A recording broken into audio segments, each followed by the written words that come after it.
entertainment, current events, and Hollywood. Don't miss Creator to Creators, hosted by the filmmaker Meosha, known for the Shudder hit documentary Horror Noir and the acclaimed film Anatomy of an Anti-Hero, Redemption. This show features interviews with filmmakers and creatives from around the globe. Join the fun with guest celebrities and gain valuable insights. Subscribe now and follow Creator to Creators. Hi, everyone. Welcome to another episode of Creators to Creators today. Today, we have a wonderful show and a special guest. Whoever wants to start first, go for it. I'll start. I'm Robin Hofmann. I'm the writer and director of I Win. Love it. And I'm Bronson Taylor, and I portrayed Principal Hawkins in the movie I Win. I guess I'll go next. My name is Ryan Painter, and I play Ivan Brewer in I Win. love it. Love it. My name is Austin Lampy, and I play Jax Donovan in I Win. My name is Emmy Kiria, and I play Bailey Jennings. Awesome. Awesome. Welcome. Welcome. Well, I must first state, to the director, thank you for an amazing, powerful story, that explores all these themes of friendship and bullying and representation and how important that is in cinema. Please tell me why this film is so important to you. Wow, that's such a big question, but easy to answer. Yeah. So before I got into film, I worked with people with disabilities for 27 years. Amazing. And I have an autistic daughter. So really what I saw mostly is their biggest challenge was the world around them that just didn't understand them. And I feel like showing people in an entertaining way gives us an opportunity to let them know exactly how capable and how wonderful and how awesome it is to be around people with disabilities. Absolutely. And I'm all for representation. I think representation is so important, and it's even more powerful to showcase that, and because you don't really, it's one of those things, like, I'm all about women in film and empowerment and just seeing people being represented right and sharing those stories and true stories that people can relate to.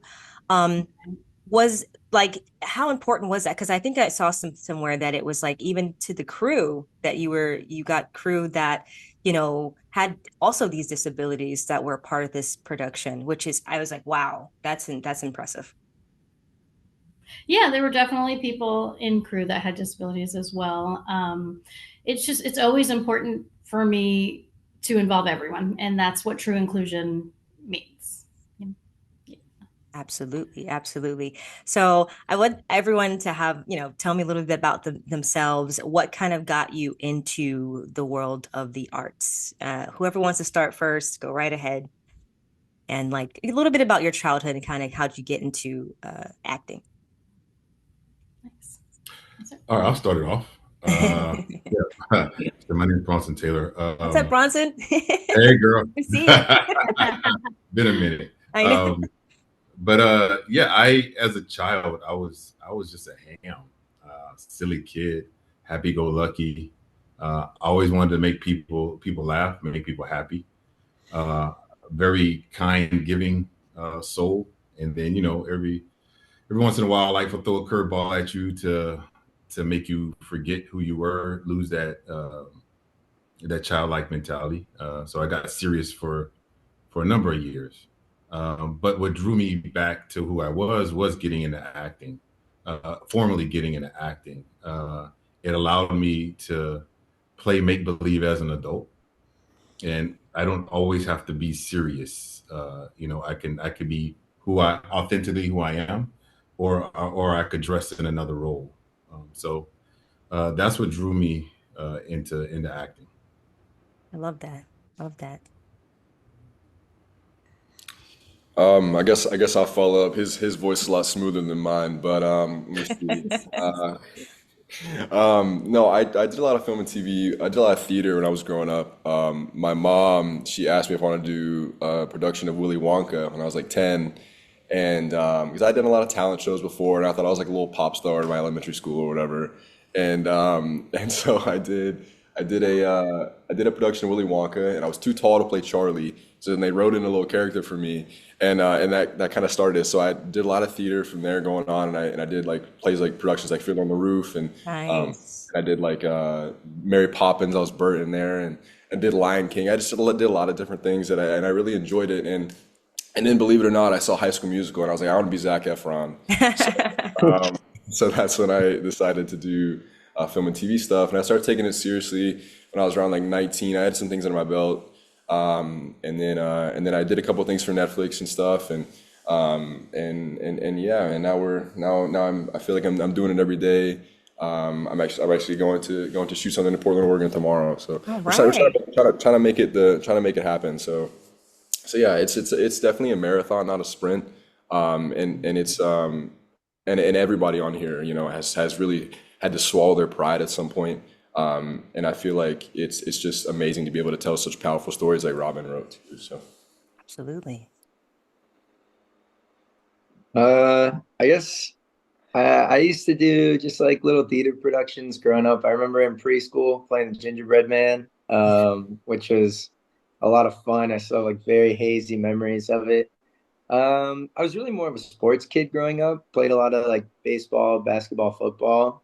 Then once I hit high school, I don't know, I kind of just re-fell in love with it. Had a good support group of friends around me that we would make short films together, and we had an acting class, and just yeah, really that's when it dog is shaking next to me. Sorry.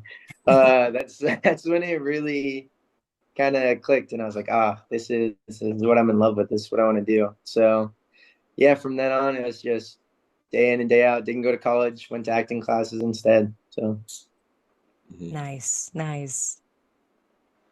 Well, I guess I'll go. I'm perhaps the opposite of that because I ended up going to college and I'm in college now. Nice. But my mom, like Ryan, also got me into acting. Kind of like I have this kid who needs to do something outside of school. So like, what is she gonna do? I tried swimming, I tried dancing, and that kind of got my mom into like, oh, she likes dancing. Maybe you want to do this like local children's community theater. So I started out with theater. I did lots of musical theater. And there was this acting uh, play center that was close to me that was for film specifically, but you were only able to join when you were 13. So I had to wait for a while to be able to join. And once I did, I fell in love with film acting. I think for me, I really love storytelling and I loved reading books a lot growing up. So it felt like just another way of being able to express myself in stories and live out the things I had seen in books that I loved so much. Yeah. Yeah. And growing up, I ended up liking school a lot. So I went on to college, but I major in psych and women's studies. So I went through psych because I thought it would be good for acting to be able to understand human behavior and why we behave the way we do. And through that, I feel like while I do love the academic side of it, I feel like it's really just helped me as an actor. And I just love being able to blend my different interests into, things that I do. Because at the end of the day, I'd like to do what I love. Like Yeah. most everyone here, I'm sure. That's awesome. I love that. Robin, I want to say, like, I commend you for just putting such an amazing project together. Tell me a little bit about the process and like, getting all these amazing actors together. What was that like? That was wild. We had over 4,000 submissions Ooh. for what was 6 roles, I think. So that was definitely new for me to have that many, because that was the first time I did an actual nationwide casting call, Amazing. and several of these folks wound up getting the role simply because I met them in person or I saw something. So I can go through the list really quick right now. Bronson, I met at you were teaching, what were you teaching? Those The weapons. weapons in film. Love it. It was a whole course in like weapons. And I was like staring at him the whole time, like, oh my gosh, this is my Principal Hawkins. Cause he has such such that presence of like owning, the room, and like you're not gonna, mess with him, but also this soft side. So tell them the story about what happened after. So I'm giving this weapons class. I have like M16s, M4s, Wow. AK-47s, you name it. And I'm actually I have the gas in them, so so the people in class can actually see what it feels like, and Wow. showing a couple of room clearing techniques from my military days, whatever. So afterwards, Robin walks just like beelines, like comes right to him. She's like, "You're not really a mean guy, are you?" I'm like, "You're a teddy bear, aren't you?" I just start giggling. I'm like, yeah, I am, So she's like, "You're perfect. You're the perfect person. I think you'll be great for this role in my movie. Let's talk about it." I And from love there, it just, it just spawned Principal Hawkins. And he's just absolutely perfect. All of them. I can't even my movie would not be what it is without every single one of these guys and gals. And with Emmy, I believe Emmy auditioned through Backstage, I think it was. And it was, again, I mean, when I tell you thousands of people, and I know within like 5 seconds if this is the person, this is the person. I finally see her and I was like, oh, the heavens opened up. I her right away, and you certain things you're not allowed to ask, but I wanted to make sure she was over 18. Like I just didn't know. Yeah. And so I reached out to her and I was like, hey, crazy question. And of course she was, so that worked out perfect. So for me with her immediately, I just knew. And I was watching her reel, and that's when I saw Ryan. So Ryan actually did not audition for I Win. I saw him in Emmy's reel, and I found him. I was like, who is this guy? And I reached out to him, which again is crazy after 4,000 people submitted. It's like I know exactly what I'm looking for. And he was talent just came through the screen. And with Austin, it's a great story as well. Austin is local to where I am. And by the recommendation of a friend, he actually did the table read while I was writing it, because I like to do a table read with actors just from around to kind of get the feel of things and hear it. And he actually read for Ivan when we did the table. Oh, I know and that. I remember watching him going, he's not Ivan. He's not. I think he's Jax, So afterwards, we talked about that, and he came in for some chemistry reads because he and his mother, Sarah, who plays his mother, have so many important scenes. I was like, I have to make sure they're connected. And what I didn't know is that they actually were connected. They were already friends, and they had already done, I believe, some acting together. Austin can talk to that. So the chemistry read was like, what did I even bring you in here for? Like, this is fantastic. So yeah, that's how it all worked out. I love that. I love it when it's like chemistry, where it's like you don't have to, it just makes it just easy. I was going to ask a really cool question about the character Jack, and just his, and all the friends, like how did they support each other throughout their individual struggles? Like I wonder what that looks like. Do you mean the actors on set, or? Yeah, the characters. Oh yeah, they were unreal from day one. Day one, you never really know. It was a 21-day shoot, and you go into something and you're like, I don't know how people's personalities are going to get along. And all of them just connected, and especially Austin and Nate Simon, who plays Charlie. They hit it off right away. And I was like, almost like, I kind of wish I didn't introduce you, because that first meeting has to be, Jax has to be a little standoffish and a little bit like, just, I don't know what I'm doing here. And of course, Austin was able to pull that off, even though they were already connected. But it was a beautiful thing. I tell people, and it sounds cliche, but this comes from my heart. Like, it is a great thing that we have a beautiful movie. It's great. But those 21 days on set were such an incredible experience. It is something I will never, ever forget. I think it changed a lot of us. And it was just that it was true inclusion, and it was true like supporting one another, and fun, and even sadness, because I wrote the thing and I know it's fake, and I'm still over here crying on some of these scenes. Like, it was just, I can't even, it was unreal. I don't think I'll ever be able to do anything like it. Yeah. I mean, because it's so relatable. I mean, all the themes that you're exploring, and I'm just curious of everyone in this, in all the actors too, is for everyone.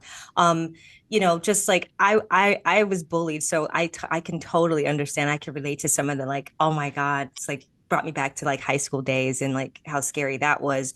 But how does this story addresses the issue of bullying and like what lessons do you want people to walk away with as well?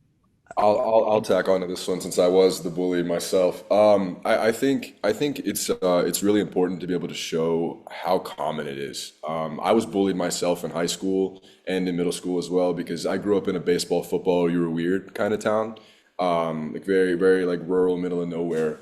And I wanted to do theater. I wanted to be an actor. You know, I played soccer and I played sports and everything, and I loved those. But I always had a different kind of love for the arts and that question things about sexuality or whatever. But it was like one of those things where I just had a calling to it, and being able to really kind of empower kids if they see a film like this and they see how it's natural, it's going to happen. It can I feel like it could really keep them going to pursue their passions as well. So. Absolutely. Yeah, very well said. Oh, I think someone just came into the room. Hello. Somebody else is Hello. here. Oh, Oh, Dana! hey. Hi. Hello. We were just going around the room kind of talking about the film, but please introduce yourself. Hi, I'm Dana. I play Nate's mom in the film, and I love and adore this film. I love all the people involved in it, the story. It's like every time I You talk want about it, to move I this cry. slide? So, For sure. hi. Hi. Welcome. Welcome. I was like, oh no. We were just kind of going around talking about like how you got into into acting. So tell me a little bit about how you got started in the acting world. Oh, sure. I always loved theater. I grew up right outside New York City and spent, I can't tell you how many days going to Broadway shows and local theater and supporting the arts. And as I I acted as well in community theater as a teen, and yeah, after I became a mom, I said I had a career and in marketing, and I after I became a mom, I thought I really want to do something else as well, and I thought let's go back to acting. I always loved it, and I started community theater and started branching out into commercials and television and film, and I've worked with Robin before, and she's one of the most amazing people on the face of the earth, and Oh, when this script came out, I was praying that I would be able to get a role in it because it's so beautiful, and I was lucky enough to do so. I love that. So I have everyone can go around the room and let me know if like cast and crews for everybody. But what was your favorite scene to shoot and why did it resonate to you? Goodness. Emmy, you want to go? I look so contemplative and like, yes, of course, me go first. This is the one question I was trying to think. They're gonna ask me this. I should have an answer prepared. And then, um, I think it's a toss-up between two of them. Um, First has got to be the dance scene. That one was so fun because we filmed that all day long. The Yeah. only lasts a little bit, but we really had so many different things to deal with on that day.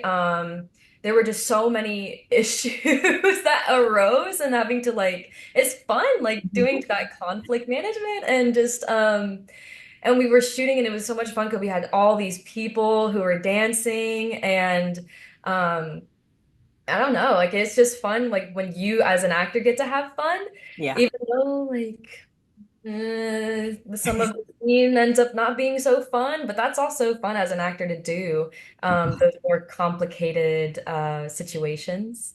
Mhm. So that was really fun. And also the bowling day.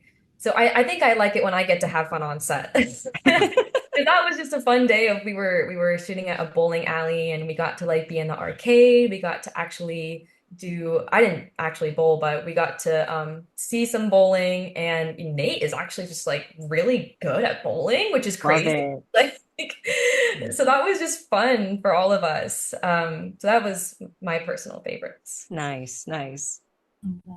I think for me, definitely the dance dance is definitely up there. Like Emmy said, it's such a fun day, so much going on, but I just getting like the excuse to kind of dress up in prom clothes and go dance, like being man 22 when we filmed it, and this is just like a blast from the past, and being like, I get to relive these years again. It was really special. But definitely the closing scene too. Um, we actually, it was the very last day of filming. We filmed the last scene, which is very rare. Right. So it was just such a nice bow on filming, and I just remember it was a really huge blend of emotions that day. But it was such a great day, and we all got to celebrate at our after party. It was such a blast. Love that. Yeah, for me, the first scene was the scene when Jax comes to my office, uh, and I introduce him to the Best Buds program, uh, and just understanding what that program meant, what it really was, and imagining something like that being initiated in real life, I think would be an excellent idea.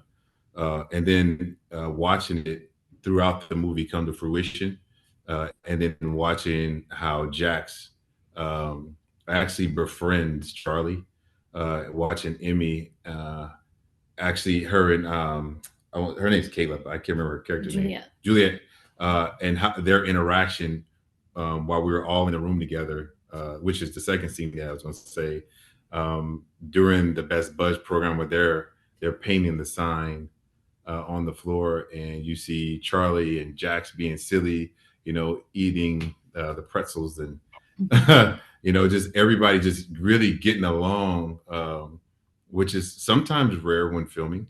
Not everybody are good friends or even cordial to one another. So the professionalism was one thing, but the genuineness of everybody truly enjoying each other's company was another. It was such a beautiful thing, just to tag onto that. When we would wrap each day, normally, I mean, it's like everybody leaves and everybody goes their separate ways and see you one next time. But nobody wanted to leave. Like, we all hung out. We were, even on our days off, we were exhausted. These were long, grueling, intense days. And we'd have a day off and we'd all wind up at a restaurant together, or wind up at bowling, or wind up going somewhere, because we just wanted to be together. Again, I've never experienced anything like it. It was really beautiful. But since I'm talking, I'll just say some of my favorite scenes were actually scenes that didn't make it into the film. I'm not sure if you guys remember. I mean, we shot for 21 days, so this film would have been a lot longer. I had to cut 20 minutes of the film. Wow. Which was brutal, but it made it all tighter and a lot better. There were scenes that it just like Jax was hurting, Nate's or Charlie's feelings over and over again. So it kind of felt almost slightly abusive. So I had to cut some of that out. But there was a car wash scene between Austin and Emmy that was just adorable, that did not make it into the film. I really love the promposal scene that did make it in. It's just so much fun. And we had fun doing it. It was just, I love that. All. That was a key scene. Great. Yeah. Anyone else? Anybody else favorite moment? A scene? Austin? I'll share mine. I agree to piggyback on what Robin said. I had this beautiful scene with Nate. It was actually my audition scene, and it was cut from the film, and it was so beautiful. It was just between Nate and I, and he was just the sweetest thing in the scene with he had the blanket over his head, and it was a scene where Jax unfortunately had hurt his feelings again, so it was unfortunately cut from the film, but Nate just did a beautiful job of playing that scene out, and I loved how he would peer out from the covers, and it was just, he and I connected really beautifully. One day, Robin, I'm going to see that scene. I know. I wish it had been edited to begin with. It was cut pretty early on, so I just have the raw footage, but I would love to see it too, because it was gorgeous. It was that and like Austin said, the last scene that was just a fun day. It was just everything how it was all on this wrap day and the last scene. And then you didn't tell her about jumping in the lake, Austin, and how fun that was. It was the whole cast just jumped in the lake together, I and love it. it was a lot of fun. Awesome. I have That's a right. question for Austin. So your character, what was the most important lesson that Jack learns about, just coping with loss through this story? Um, wow, that's a good question. I think looking back, because it is such a difficult thing for a teenager to process, especially losing a father, especially as a boy losing a father. And it's just I think Robin did a really beautiful job of laying that foundation that not only can you be open to just people being there for you and helping you grow and heal, but that it might be in a community that's stigmatized or that's possibly looked down upon or looked as different.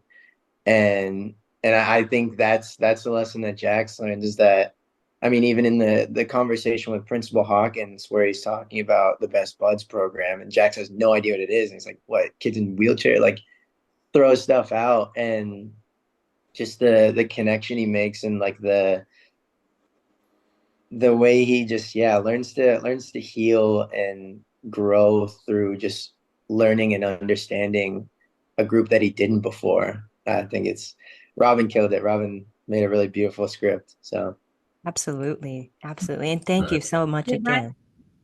did Ryan say his favorite scene? Let me stay. I was thinking my favorite.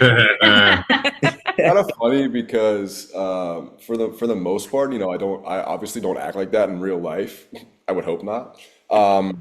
But my favorite scene has to come from an acting standpoint. I had fun. I had so much fun on set, and I got to experience the last day on set as well because we all jumped in the lake together. I was there for set for that day. But my favorite scene has to come from an acting standpoint. I really like the scene where I am outside of Emmy's character's house, where I'm finally coming to tell her. I feel like this is the part where Ivan doesn't have many quote unquote redeeming moments, or like I guess the poker face of having a redeeming quality. But this whole scene kind of makes it to where he's like, oh, he's kind of come to the realization. He's had one of those like out of body crises or whatever, and he's coming back to finally tell her like one more time that I'm sorry for everything I did. And then that look down, and I look back up, and then all of a sudden everything was a facade. It was all like not true. He's still got that evilness under him, and it was really hard to play that because I grew up in like a really like yes ma'am, no ma'am, like please thank you town. But yeah, so I feel like I love playing challenging characters and I love portraying powerful stories. And every scene, even though it was hard to feel like that, because I love the people involved in this film, and I love Robin, and I love Nate, and I love Jackson and Austin and everyone, So it's just one of those things where being able to turn it off and really embody a character is so fascinating to me, and that's probably why that was my favorite scene. I love that. I love that. I have a fun question for you guys. If you could have a superpower for a day, what would you do and how would you use it? Each person can go around the room. I got that easy. If I had one superpower, it would be able to make everybody laugh. Oh, That's yeah. I Dang, man, think my visibility sounds terrible now. yeah. yeah. I think if we can get everyone to stop for a second and to see the world through someone else's eyes and to open their heart. We've become so hard-hearted as a society, as a world, even. If we could just take a step back and see everyone as our brother, our sister, or however they identify, I think this planet would be a much better place. absolutely. Nobody wants to follow that, but I will. No, that was amazing. Sorry. Okay. No, go ahead. Oh, I was going to say, what do you want people, this is specifically to the director, what do you want people to walk away with after watching this film? It's hard to sum it up in one answer, and that's why I added so much into it. I mean, when you watch I Win, the beauty of it, Bronson and I were talking about this before we came on the podcast, was that the response that we're getting to this film has been more than I can have ever dreamed of. And it's from ages, adolescents, all the way up to, people in their 70s, 80s. It's affecting everyone. There's a piece of it that anyone can connect to, whether it is the bullying or the friendship or the grief or the love, all of that. It's so incredible to see that people can relate to it on any level. But of course, the reason I wrote this film ultimately was to let people know that there are people that are different than them, and that's okay. Give it a chance. You can find so much beauty, so much love, so much friendship in opening yourself up to meeting people that are not like you. And that doesn't even mean just a disability. That can mean ethnicity, it can mean gender, it can mean sexuality, it can mean anything. And it's just so important for people to step outside of themselves and welcome that. I love that. I love that. Oh man, I could talk to you guys all day. Can everybody go around the room, give me your Instagram handle or where people can find you on social media? I am Bronson, BRONSONN_Taylor. I'm on IG, Facebook, you name it. What's the other one? The TikTok. TikTok. Yeah, I couldn't think of it. All the same. I'm Hoffy's Heart, so it's HOFFYS, Heart, as in the beating heart, HEART, on Facebook, Instagram, TikTok. Love it. Anybody else? Handles? Instagram handles? Or? I'm Ryan Painter official, PAYNTER official. The other one was taken, so I had to put official on there. I'm an official too. I feel you. Mine is go for it, Austin. Nope, Dana, all you. Mine is really, really super really boring. It's Dana _Anderwald, ANDERWALD _actor. Very boring. I really don't use social media all that much, but if I do, it's Instagram. You can find me at probably Austin Lampe. That's LAMPE. I really only use it to post clips of the Orlando Magic winning, which they got a game tonight. Hey. Yeah. And I use Instagram. My @ is just my name, emi.curia, EMI.CURIA. And I also don't really use social media that much. Facebook, like a person thing. I love it. And where can people find this film? On Amazon. Amazon Prime Video. All right. Thank you so much for coming on. It was a pleasure talking to all of you guys, and I wish you nothing but the best for this film. It was fun. Thank you for coming on. Thank you so much. Thank you for having us. Thank you. And thank you Love all guys. Thank you all for listening. And always remember to live, love, laugh. We'll see you guys next time. Bye-bye.